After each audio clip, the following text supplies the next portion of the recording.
ख़ास मुलाकात में एक बार फिर आपका खैर मकदम है। हम लोग बातचीत कर रहे थे तिब्ब यूनानी और योगा की, लेकिन अब हम बातचीत करेंगे कि तिब्ब यूनानी में जो मौजूदा दौर है कितना उसके उसमें रिलेवेंट है। ख़ास तौर से बहुत से तिब्बिया कॉलेज कायम हो गए हैं, बीओएमएस की डिग्रियां दी जा रही हैं, लेकिन वो बीओएमएस की डिग्रियां लेकर लोग प्रैक्टिस कर रहे हैं एलोपैथिक। तो क्या आप इसको तरक्की समझ रहे हैं या ये तनज़ुली है? ऐसा क्यों हो रहा है? असल में देखिए, ये जो डिग्री लेके आ रहे हैं और फिर कर रहे हैं, मेरे हिसाब से थोड़ा सा वो यूनानी के हक़ में मतलब कोई ईमानदारी का सबूत नहीं दे रहे हैं। क्योंकि जो डिग्री दी जाती है वो बैचलर ऑफ मतलब BOMS मतलब बैचलर ऑफ यूनानी मेडिसिन एंड सर्जरी। तो ये डिग्री तो बैचलर की है यूनानी की, आप एलोपैथिक कर रहे हैं, इसलिए कहीं ना कहीं आप या तो हिसाब से कमतरी में हैं या इस फिक्र में है कि वो, तो मेरे हिसाब से तो इसके अंदर यूनानी का जितना आने वाला टाइम है वो सिर्फ यूनानी के लिए ही है। कि आज आदमी इतना परेशान है इस दौर में कि ज़रा सी चीज़ भी लेते हुए डर लगता है कि भाई, जैसे मैंने आपको किया कि भाई साबुन भी ले रहा है तो हर्बल ले रहा है। मतलब हर्ब्स का इतना ज़बरदस्त दौर आ रहा है और आने वाला है, और मेरे हिसाब से तो बिल्कुल आप उसी दौर के अंदर बिल्कुल एंटर कर गए हैं कि जो अब जो है वो सिर्फ हर्बल ही दौर चलेगा इस वक्त। दुनिया की वो कंपनी जो इतनी बड़ी बड़ी थी, ग्लैक्सो हैं, ये हैं, सब आज देखिए हर्बल के पर मतलब मेडिसिन भी बना रही हैं। तो ये सोचती है कि आदमी ज़्यादा खरीदे तो उसमें क्या लगती है हर्बल मेडिसिन, चाहे भरे ही उसके अंदर एलोपैथिक मेडिसिन भरी हो। आदमी क्योंकि परेशान है एलोपैथिक से, तो एलोपैथिक लेवल पे नहीं ले रहा है वो, अब वो ले रहा है आपको हर्बल मेडिसिन पे कि भाई ये हर्बल मेडिसिन है, ये नुकसान नहीं करेगी। दिमाग में उसके अब तस्वुर यह है कि भाई एलोपैथिक नुकसान कर जाती है, कहीं ना कहीं रिएक्शन कर रही है, इसलिए ये सेफ क्या है यूनानी हर्बल मेडिसिन। तो हर्बल और यूनानी की मांग इतनी बढ़ रही है, लेकिन डॉक्टर्स उसको छोड़ के एलोपैथिक की तरफ भाग रहे हैं, ऐसा ये क्यों हो रहा है? इसके पीछे क्या असबाब है? देखिए, अब तो ये हो रहा है कि डॉक्टर बल्कि हकीम भाग रहे हैं एलोपैथिक से, डॉक्टर एलोपैथिक में दाखिल हो रहे हैं। आज अमेरिका वगैरह सब टोटल जो कि हाईली क्वालिफाइड डॉक्टर्स हैं वो सब के सब हर्बल मेडिसिन की तरफ आ गए। आप अमेरिका में देखिए कि इस बार 20,000 हर्ब्स के ऊपर एट ए टाइम रिसर्च चल रही है। कैक्टस जितने भी हैं हमारे, अभी जो नई रिसर्च आई है, जो कैक्टस है उसमें से एक थोम होता है जो मोटा वाला निकल के आता है, ब्रेस्ट कैंसर के लिए सबसे ज़्यादा सक्सेसफुल हो रहा है। मतलब उन्होंने जो अभी रिसर्च पाई गई है वो 90% सक्सेसफुल है। उसके ऊपर आया कहाँ से? एक कैक्टस से जो हर्बल है। सारी दवाएं 20 आपके जितने नीम हैं, हम हमेशा कहते थे भाई स्किन के अंदर कोई इलाज नहीं हो रहा है, आज अमेरिका स्किन की हर दवा आपके नीम से बना रहा है। हमारे यहाँ के भी नीम सब उन्होंने अमेरिकन वालों ने अपने लिए पैटर्न कर रखे हैं, मतलब जितने भी नीम हो सब अमेरिका के हम उगा रहे हैं उसे। तो ये सारी चीज़ें वो पैटर्नाइज होते चले जा रहे हैं, हम उनको छोड़ते जा रहे हैं। हल्दी हम कहते थे भाई सबसे ज़्यादा ब्लड प्योरीफायर है, स्किन प्योरीफायर है। आज देखिए जितनी टर्मरिक है, जितनी क्रीम है, या तो उसके ऊपर आ रही है। एक ज़माने से यूनानी कहती आ रही है कि भाई घी कुआर का पट्टा, घी कुआर का हलवा आप खाइए। अब घी कुआर क्या है? एलोवेरा।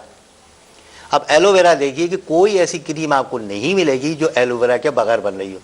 हर एलोवेरा एलोवेरा, और वो कौन ले रहा है? वो ये छोटे लोग नहीं ले रहे हैं, सब वो हाई क्लास फैमिली ले रही है जो जानती है कि एलोपैथिक के दवाओं से क्या क्या साइड इफ़ेक्ट हो रहे हैं, तो भाग के फिर हर्बल पे आ रहे हैं कि इनके कोई साइड इफ़ेक्ट नहीं है। स्किन के अंदर भी कोई आदमी कंप्रोमाइज़ नहीं कर रहा है, वो कह रहा है कि भाई हम तो वही लेंगे कि जो सेफ मेडिसिन है। सेफ क्या है?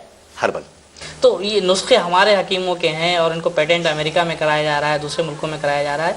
ये क्या आप समझते हैं कि हुकूमत की सिर्फ लापरवाही है कि या आपकी जो तिब्बे यूनानी और आयुर्वेदिक के लोग हैं वो भी कहीं ना कहीं इसके लिए जिम्मेदार है? देखिए, हुकूमत की कुछ नहीं है, उन्होंने अपनी तरफ से बहुत ज़्यादा स्कूल कॉलेज खोले और आज भी खोले हैं, ग्रांट दे रहे हैं, यूनानी की डिस्पेंसरीज बना रहे हैं।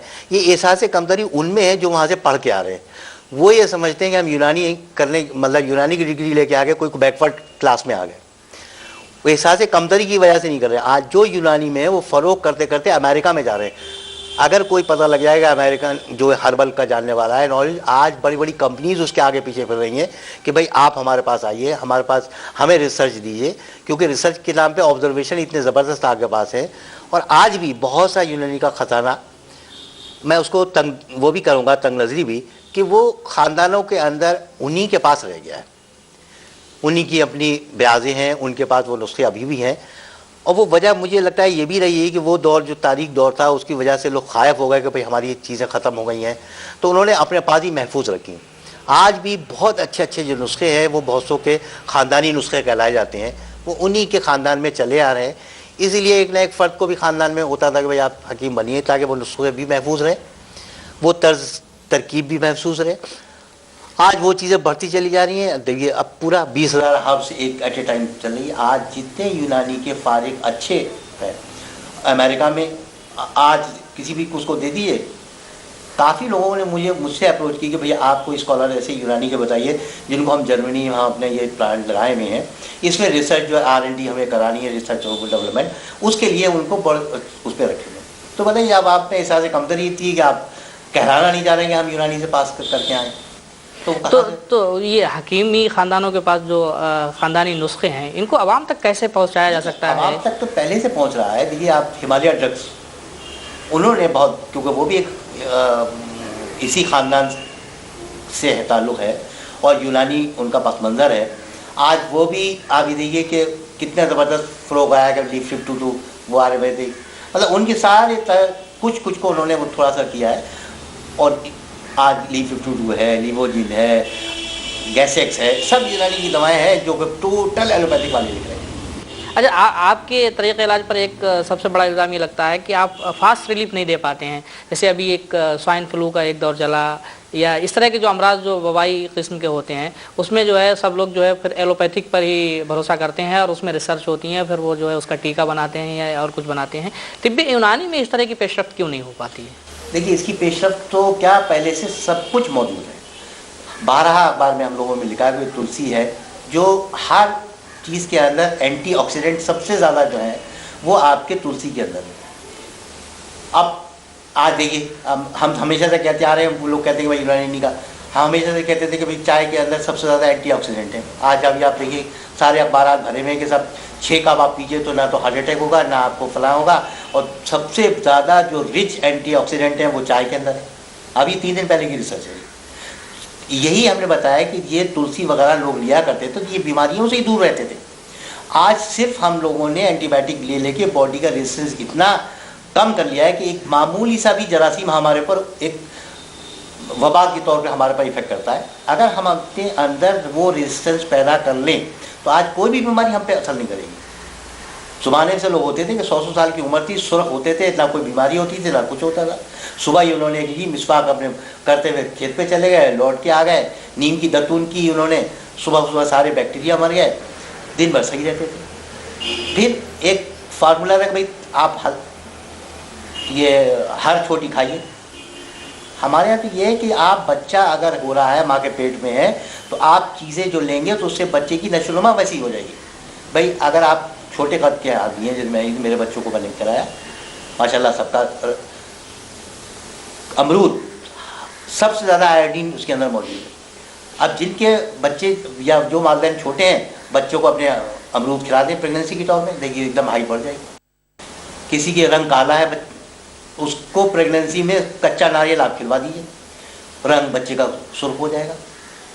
अगर बाल किसी के गिर रहे हैं और उनके माँ बाप के बाल कम है, किशमिश 1 दाना रोज़ 3 दाने ओस में रखवा दीजिए, हाथ से ना लगिए, किसी लकड़ी के उससे लेके और उसको खाते रहें, तो बच्चे के बाल बहुत अच्छे निकलेंगे। माँ बाप का असर उस पर आएगा ही नहीं। वरना हेरिडिटी कैरेक्टर होता क्या है? कुछ भी नहीं। बाबा आदम जब पैदा हुए थे तो जो बीमारियाँ थी उनको सारी दुनिया में कॉमन होनी चाहिए थी। आप खुद सोचिए, 3 चीज़ तक काम करते हैं कि अगर एक आदमी है काली आँख वाला और नीली आँख की औरत से शादी कर लेता है तो एक बच्चा तो काली आँख का होता है, एक नीली आँख का होता है। अब फिर काली आँख वाला काली आँख से कर लेता है तो नीली गायब हो जाती है। तो एक असर जीन्स के ऊपर 1 और 2 जनरेशन तक रहता है, फिर नहीं रहता है। ऐसे तो हम कहते हैं कि बाबा आदम को जो बीमारियाँ थीं वो पूरी दुनिया में आज कॉमन होती सारी की सारी। तो हमने ये यूनानी ने ये तक बता दिया कि आने वाला जो बच्चा है उसको भी आप किस तरह से प्रोटेक्ट कर सकते हैं, कैसे रेसेस बढ़ा सकते हैं। आप ये देखिए कि सिर्फ नारियल आदमी बच्चे की आँख बढ़ा देता है, रंग साफ कर देता है, खून की कमी आप ये देते रहिए, सेब देते रहिए। जिन बच्चों में रेजिस्टेंट हैं, माँ बाप जिनके दमे के मरीज़ हैं, उनका अगर प्रेगनेंसी में 1 बादाम घिस के औरत खाती रहे तो उसके बच्चे को ना तो नज़ला होगा और ना सांस की तकलीफ होगी। तो आप तो ये यूनानी थी इतनी ज़बरदस्त ऑब्जर्वेशन में थी कि इससे रिसर्च में भी ये चीज़ें नहीं आई हैं।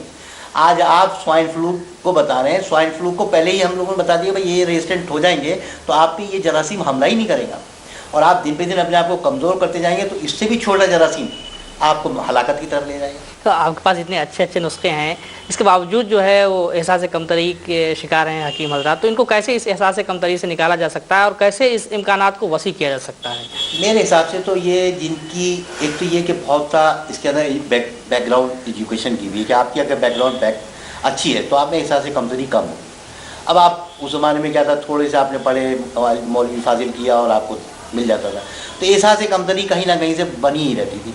आपको एक फिजियोलॉजी, एनाटॉमी आपको अगर पूरी मालूम है तो आपको मालूम है कि ये इसको हम कैसे कर सकते हैं।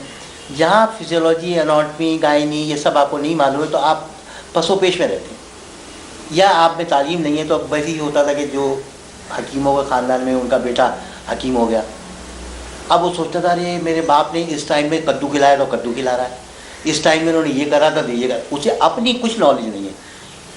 यही चीज़ ने यूनानी को बहुत बड़ा धक्का पहुँचाया कि बाप तो एक काबिल हकीम थे, बेटे ने उनके नाम पे आके बैठ गए, जो उनको एक चीज़ अली बेटे से कहते हैं वो नहीं मालूम थी, तो वो क्या कर लेंगे? ना वो नुस्खे में तरमीम कर सकते हैं, ना कोई नई चीज़, ना कोई जिद्दत पैदा कर सकते हैं, उससे और यूनानी को नुकसान पहुँचा।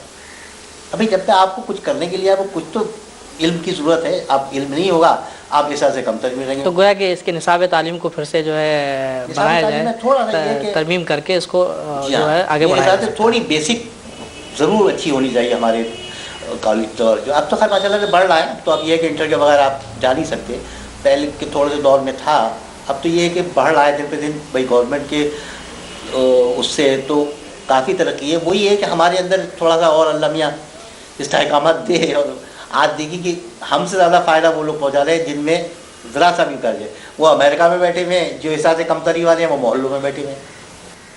इसके इम्कानात को किस तरह से बढ़ाया जा सकता है? इसका फ्यूचर आपको बेहतर बनाने के लिए क्या होना चाहिए? मेरे ख्याल से अवेयरनेस की ज़रूरत है कि हम लोग जितना भी ज़्यादा से ज़्यादा बच्चों में एक एतमाद पैदा कर सकें और उनमें अवेयरनेस पैदा करें कि भाई यूनानी में कोई वो नहीं है, बल्कि दिन ब दिन तरक्की इससे ज़्यादा बेहतर आपको यूनानी में और जाए। क्योंकि आज जितना भी गैर ममालिक हैं सब यूनानी की तरफ, सब हर्बल की तरफ भाग रहे हैं, और इतना ज़्यादा इसका ब्राइट फ्यूचर है कि उससे फिर आप इसमें एहसास कमतरी का कहीं जगह रहती नहीं है।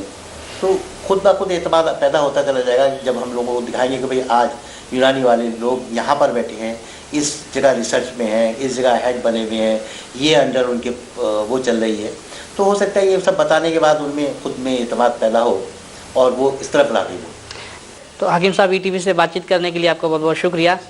तो नाज़रीन, ये थे हकीम खुर्शीद मुराद साहब जो हमें बता रहे थे कि तिब्ब यूनानी में तरक्की के ज़बरदस्त इम्कानात हैं, लेकिन ज़रूरत है कि तिब्ब यूनानी से जुड़े जो हकीम हैं, तबीब हैं, वो अपने एतमाद पैदा करें और आगे बढ़ने की कोशिश करें। आज की मुलाकात यहीं पर, अगले हफ्ते हम किसी और शख्सियत के साथ हाजिर होंगे। तब तक के लिए आदाब।